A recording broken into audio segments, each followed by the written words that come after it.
So good morning. This is Francesco Barbera with Barbera Corporate Law, and I'm here with Lisa Schenk, my former colleague with Conscious Capitalism LA, and a good friend and a masterful executive coach.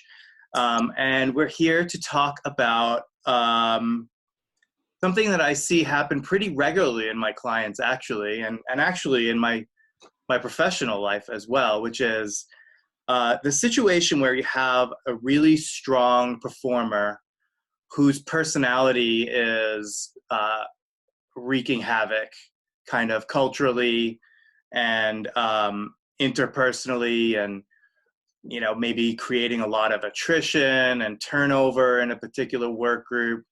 And it really can put managers and leaders in a tough spot of this kind of catch-22 of do I give up on this performer who's generating a lot of sales and business, who has key relationships, or do I keep them around and deal with the fallout, which can be really, really disruptive. And Lisa is a resource that businesses turn to in exactly that kind of situation. And so I was really excited to talk with her about. Lisa, I'm really interested in the conversation because I think a lot of people think, that this is just like when you have a person who's got some tough personality traits, that's just how it is, right? I mean, it's basically you kind of got to live with it or not live with it. And this work that you do raises the hope that there actually is another way, right? So there's and so I'm excited to talk about that. So, but before diving in, I think it'd be real helpful if you could just share with our listeners a little bit about your professional background and how you got to your practice today. Yeah, sure. Thank you, Francesco. Thanks for having me. This is so much fun. So, I like to tell people my background is really in communication and leadership, and any place the two intersect. I have 4 degrees in communication, which is really more than anybody could use for anything. Like, there's really no point. Like, don't run out and get 4 degrees in communication. But culminating in terminal Ph.D. from the Annenberg School at USC, where I really studied communication in organizations with a focus on culture and leadership. And, most of my work sits somewhere in that space. I taught at USC for a while in the Annenberg School, also in the Marshall School of Business. And then I went to work for McKenzies and Company, which for me was like the, what's the doctor's version of like the residence or residency, whatever they call it, that painful part after you get the degree. So I did that for 5 years and loved working for the firm. I tell people that it was an incredible place to have been. It's one of the times I really used like that tense in a meaningful way. But it continues to pay off. I love the firm and I still do work with them. So that's where I really got my leadership chops, and I've pretty much leveraged that over the last, 15 years, to build a business around helping leaders be more successful and thereby helping companies be more successful. Wonderful. Thank you for that background. McKinsey is just such a powerhouse, and they have, I remember, I remember like after college, just their own hiring process and how it's just such a rigorous place. And as I remember it and kind of understand it today, so I could imagine it was a great place to learn a lot. Yeah, absolutely. And people ask me because I've had a pretty successful consulting business for a pretty long time, which is a challenge for a lot of people.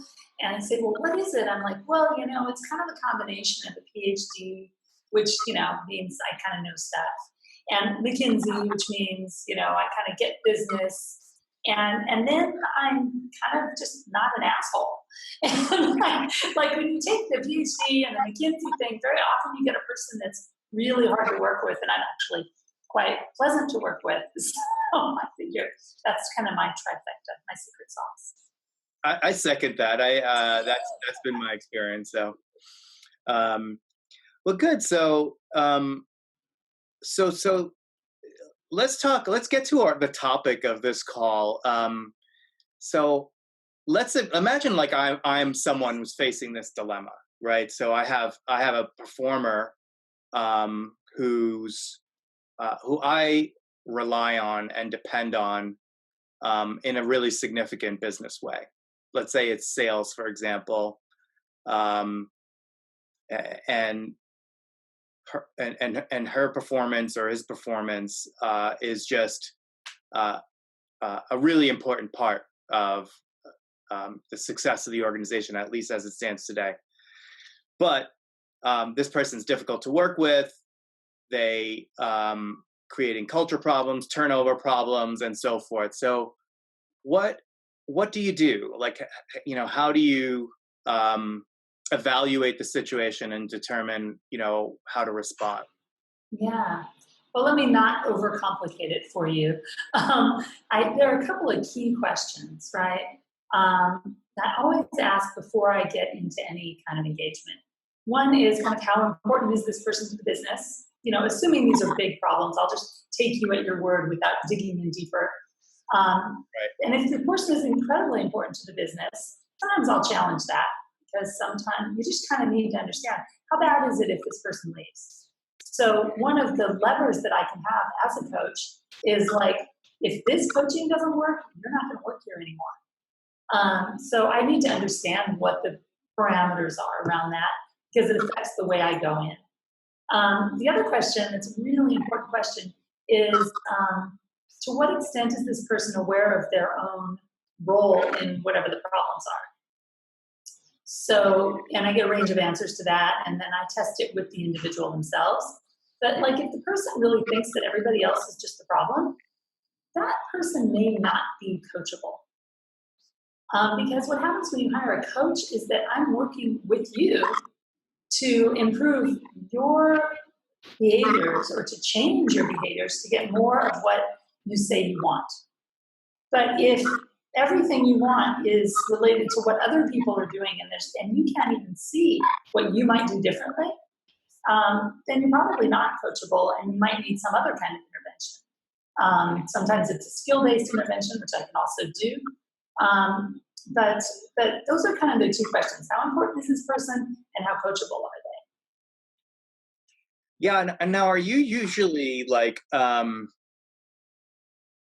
let's assume that this person, is not entirely aware of the impact that they're having, right?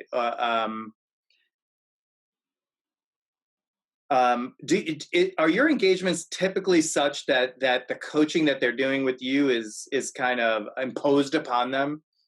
It's kind of a requirement of, is it something that they're choosing, or is it something that is being chosen for them?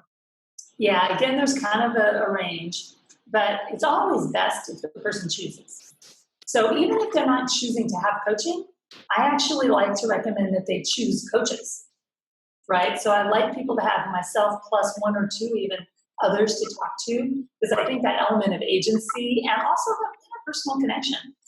I connect pretty well with people, so it's not usually a problem. But if for some reason there's a disconnect, better for them to work with somebody they connect with, because if you're going to be successful as a coach, you're going to have to be able to have rapport with the person that you're working with. Yeah. And also, so in really bad cases, it usually is generally a CEO or a boss that is putting the coaching in place. But I also work with a lot of really high-performing leaders who just have something they really need to get better at. So those tend to be people who have a little more self-awareness or just want to grow as leaders. And oftentimes those people will seek me out themselves because they're just trying to become better leaders, or they know that they've struggled with really getting the most out of their team, or they've had a lot of turnover and they know they have some place in it and they want to get better at it.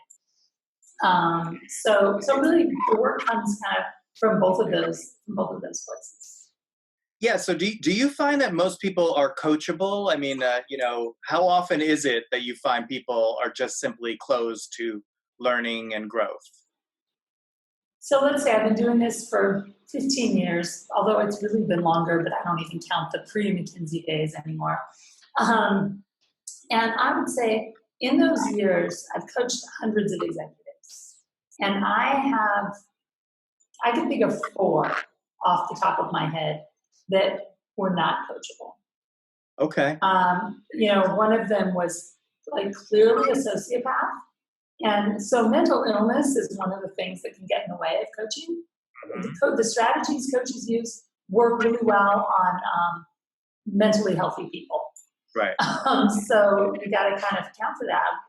1 out of 4, I think, I was going to say 1 out of 4 CEOs is a sociopath, but I actually don't think that's what the data says. I think the data says there are more sociopaths the higher up you go in leadership than there are in the general population. So occasionally you'll run into that, somebody who really has no sense of how they come across, but it's pretty rare. Like I'd say I've seen 1 of those in all of my years. Mm-hmm. The other version are people who just don't have a sense of self-awareness and can't quite get it, don't quite get the need for change, and really strongly believe that other people are the problem. And then, some of those people I can tell early on, and I just say, don't invest in coaching them because it's not going to work. Occasionally it's unclear and I'll try to coach them, but I can usually tell, a few sessions in, especially, and this may be different than what you think, especially if they're just going along with everything and they'll say things like, yeah, I did that, and I've already tried that, and yeah, I've done this, and everything I say, they'll tell me they've either done it before or they've tried it and it just doesn't work for them. And I'll start to notice that they're not really engaging in the difficult questions. So, right. Those powerful questions become a really important part of kind of your coaching toolkit. Right. And people that go along with you too much are often giving you a cue that they're not really kind of grappling with the issues. But what I hear is that that's more the exception than the rule. Is that fair to say? Oh yeah, By a long shot. I think I would say almost everybody can benefit from the tools that a good coach has in their toolkit. Can you, people will say, can you change this behavior? Like, well, I can't guarantee that I'm going to take a really bad manager or leader and turn them into a really good one. I've had it happen a couple of times I can think of that I'm really proud of. But more likely what happens is you can take the edge off some of the really unwelcome behaviors or the behaviors that are causing a problem. So it's everything from, I talk about mindset, working on mindsets and behaviors. So I've had a leader who, you get a lot of feedback on these people. That's kind of how I do this process. I got to hear what other people's perspective is.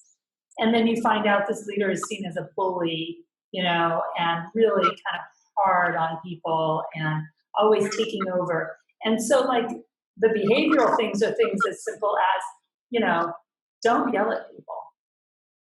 That's just not acceptable. Sure. Right? And most people can stop. And when you just tell them, you know what, that's not a thing. I've one of these leaders that really transitioned from bad to great was he'd always come in and sit at the head of the table because he was excited and he wanted to really dive in and he really wanted to lead. But other people felt that as him taking over all the time. I said, you know what, just stop doing that. Don't be the guy that sits at the head of the table all the time. Sometimes changing a micro behavior like that can make a big difference. Mm-hmm. And then the flip side is mindsets, right? So his mindset was somebody's got to jump in and get this done because everybody else is kind of hanging back. And I'm like, well, yeah, but what if that's not your job, right? So maybe just shifting your mindset and realizing that as a leader, you really want to lead. Don't take up the space, hold the space for other people, right? And so somebody who's really got a good sense of self-awareness and is confronted with the impact of the behaviors that they're having can often, based between mindsets and behaviors, can make a couple of changes that make a huge difference. Yeah, that makes sense. That makes sense. In other words, like the change, you sort of help them develop some awareness about things that they're doing. They may not even be aware of how it's the impact that it's having an impact, that there are choices around that matter, and Yeah. like light bulb goes off for them, and then they begin to get reflective, maybe a little bit more reflective about it, and that makes change possible. And sometimes even it sounds like even like little incremental change can be quite significant. Yeah, it can, and it doesn't always mean this person now becomes a great leader, you know. And as a company, you kind of have to sometimes make those trade-offs. If I want a great leader, I might have to actually let this person go. But if there's a good enough, you know, you might also be surprised. But the part about getting people to be reflective is a really key part of what a coach does. So one of the things I do in almost every case is gather feedback from 8 to 10 people around the individual. Hmm. And it's not that those people's perception is truth, Right. but you'll see themes. And so the harder the case, the more detail they'll get in a report from me. And I literally sit down with them and walk through what I heard from everybody. Hmm. And I do it in a way where I tell people these interviews are anonymous but not confidential. So I share everything I heard, but I make it, you know, I might have to adjust it a little bit to make it anonymous. And when Right. they ask, you know, who said what, you know, the answer is A, it doesn't matter, and B, assume it's somebody you really expect and need to be on board, you know. But I can sit for 2 hours and debrief all of the data we've heard, and it gets so nuanced that people really can see the impact of their behaviors, and they're often just surprised, like, oh, I thought I was being helpful, um, and or I didn't think it was that bad. You know, it's something about just seeing the data in one place allows them to make sense of it in a way that you can't when you're just getting little pieces of data here and there. And then I give them what I like to call informed choice. You've been informed as to how people respond to your way of being, and now you get to make a choice. You know, what do you want to work on? Do you want to work on any of it? Do you think these people are all just the wrong people? Right. And then I think that triggers the self-reflection. It's like, okay, so maybe I'm not whoever they think I am, but clearly they perceive that. Clearly it's not just one person, and it's not just once or twice over the course of a long, you know, period of time. It actually has created its own narrative. Yeah, that's I could see that, and you know what comes to mind is um I know in like the really strong performers that I've worked with over the years that have been, shall we say, difficult, you know, to work with. To me it seemed like um their difficult traits were really strongly fused with their understanding of how to be great at what they're doing, right? Like what Yeah. you're describing, like the leader who took the head of the table um, was doing that because he thought that that's what being a good leader was like, and or you know that he was, um, or in other words, like the behavior that other people were having a hard time with, from his standpoint, was part of doing his job really well, right? Yeah, yeah. And that when you're talking about very senior leaders, that's almost always the case. Right. Because like you basically think of it, you start out doing a good job at whatever you do. And then you get promoted. So now you're a manager of other people that do that thing. And then, you know, if you manage those people well at all, you get promoted again and you get promoted again. And you're getting promoted for the things that you used to do Right. that have served you well over time. But what happens is you hit a point where some of your strengths go into overdrive or can go into overdrive, and you become too reliant on what got you here, and it's not going to get you there. So, for instance, that guy, being a strong leader, like that's what got him into the C suite in the first place. Right. So, and nobody said don't do that because it was great. But then all of a sudden you're at the C-suite, and if you're that kind of like hard charging, pushing, driving leader all the time, there are a whole bunch of potential downsides. So the things that got you here won't get you there. That I think was Marshall Goldsmith, kind of the founder of executive coaching. And it's such an important point. And it's almost always strengths in overdrive. Because what happens is really senior leaders, they don't get there because they have a whole bunch of weaknesses. Right? It's those strengths. But then at some point, you have to start listening more and telling less because of your seniority. And that's a really hard shift for a lot of people to make. And sometimes they need somebody to really put it right in front of them so they can change their behavior. I imagine really at each step of the ladder, there's some shedding of old skin and some need to develop new competencies. And I guess, I'm curious how successful people are at that in your experience. Well, in my experience, most people can do that pretty successfully. Yeah. I mean, there's a process for it. It doesn't, I would say, let me put it this way. I would say for most people who are moderately self-aware, they do it pretty naturally. Right? And it's more the exception when somebody's like not doing that. Right. That makes not sense. Getting it, right? So maybe most people need a little course correction here and there.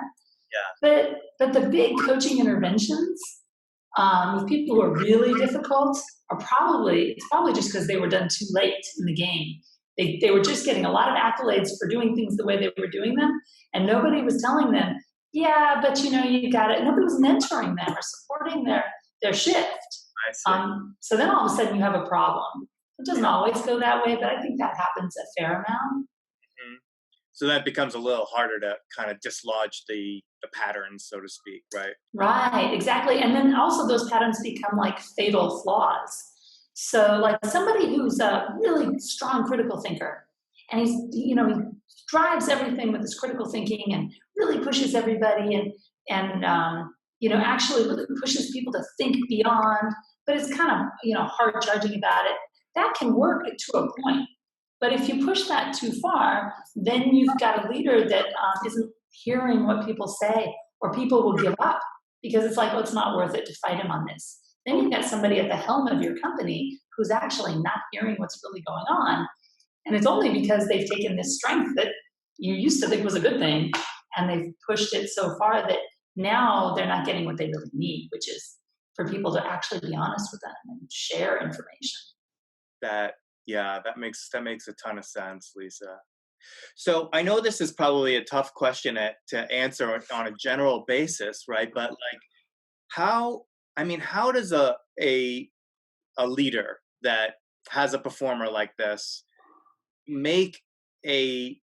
how do you guide a leader who's facing this situation to understand whether it is worthwhile to invest in coaching and development, whether they might be better off kind of, with a different way, like maybe replacing the person or moving the person to a new job, something like that, How do you evaluate whether it's worthwhile to spend the time and resources?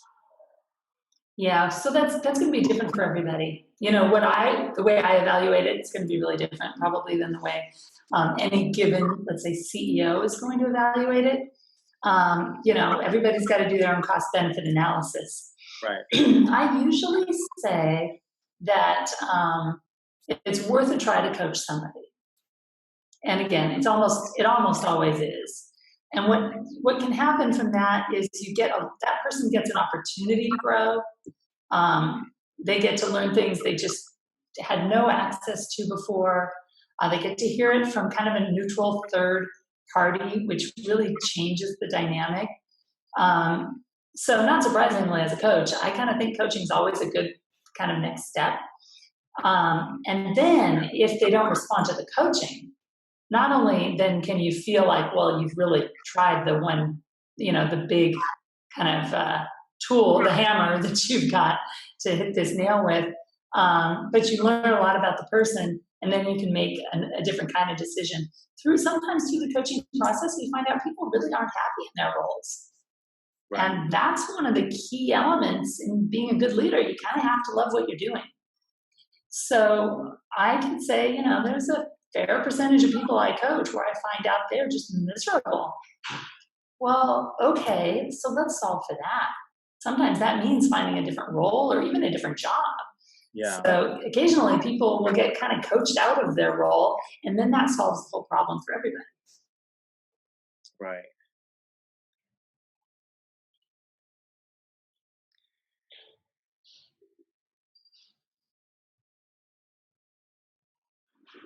That makes a lot of sense. So,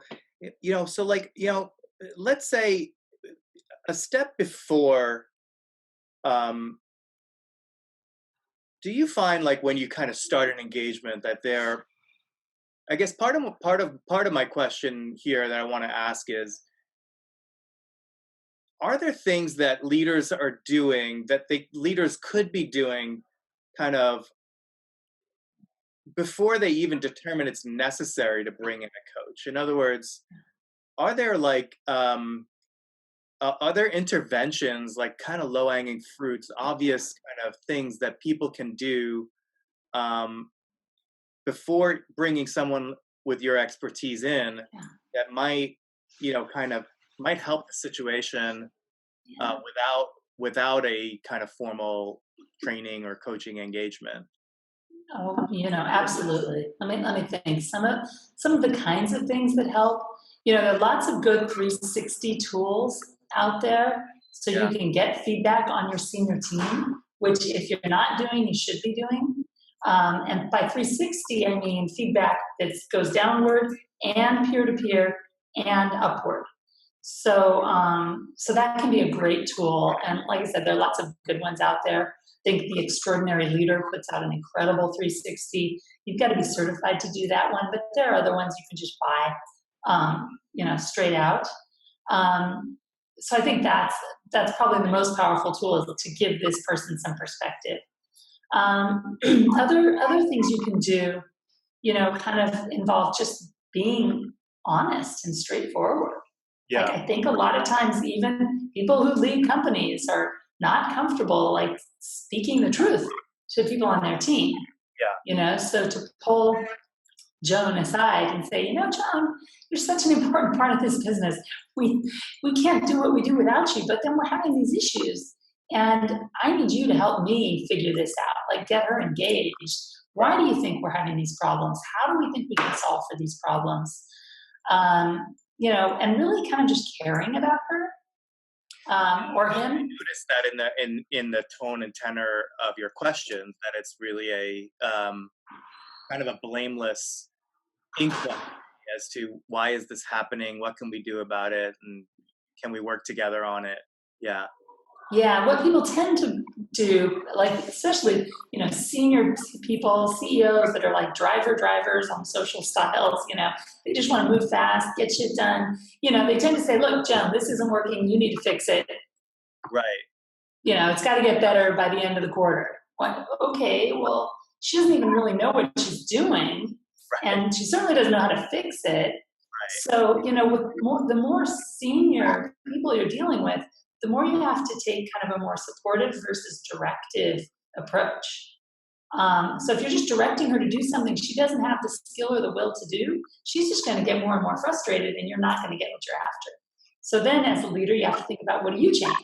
Oh, change the way you're going about it. Instead, give her more support, right? Which means more affirmation, but also more listening, more understanding, more of you kind of gathering information from her instead of telling her. That's really valuable and probably counterintuitive for a lot. Yeah. I think that's true. I mean, and the more senior you get, the more kind of confident you are in your assessment and your assumptions about situations, because they've gotten you pretty far, and you've relied on them for a long time. But when you start to deal with the really tricky problems of running a company and dealing with people, it's often counterintuitive. Yeah. That it's kind of like both of you need to be reflective about what's going on and why, and Yeah. how as a leader you might be participating or contributing to the situation. Yeah, I mean, this is the other thing. It's never just one person. The Right. person in an organization is operating in a system, in a complex system. And Right. so, one of the things a good coach or an organization development professional will talk about is the nature of systems. And so, the best case is when a coach is working with the individual, but also has a relationship with the senior, the direct report, the person they report to, and is able to even work more broadly with the organization to clarify, like, what are our values? Is this person operating in a way that is against our values? Have we even clarified what those are? Because if our value is make money at all costs, and this person is being an asshole and losing people, well, they're just living up to our values. So, in a lot of ways, we train people to behave in the ways they behave because we create a structure in which those behaviors are rewarded. So, we tend to focus on an individual, but it's usually kind of a combination of a particular individual in a particular structure. So yeah, and that raises this whole new potential for value coming from the situation, right?